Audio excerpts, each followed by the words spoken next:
આજે આપણે ગણિતમાં એક કોયડો જોવાના છે, બરાબર છે? આ કોયડામાં તમે જોઈ શકો છો કે મેં અલગ અલગ સંખ્યાઓ લખેલી છે, બરાબર? 4 3 2 1 16 9 4. હવે મેં એક પ્રશ્નાર્થ ચિહ્ન આપ્યું છે, તમારે આ જવાબ શોધવાનો છે. કોણ કહેશે હું જવાબ લઉં? છે કોઈના મગજમાં કોઈ જવાબ? હાથ ઉપર કરીને તમે જવાબ આપી શકો છો. યસ? 2 ખોટો જવાબ?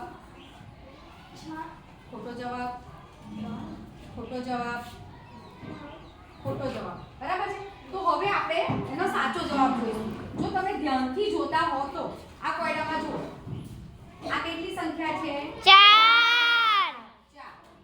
4 નો વર્ગ એટલે કે 4 ગુણ્યા 4 કેટલા થાય?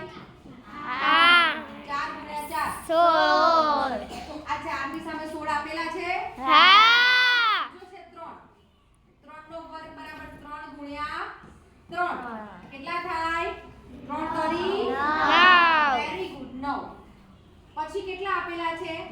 2 બરાબર 2 નો વર્ગ એટલે કે 2 ગુણ્યા 2 કેટલા થાય? 4 વેરી ગુડ 4. હવે આપણે 4 3 અને 2 લીધા અને જવાબ બી મળી ગયા. 16 મળી ગયો, 9 મળી ગયો, 4 મળી ગયા. હવે આપણી પાસે કઈ સંખ્યા બાકી રહે છે? 1. આપણે 1 નો વર્ગ કરીએ બરાબર એટલે 1 ગુણ્યા 1 1 એકા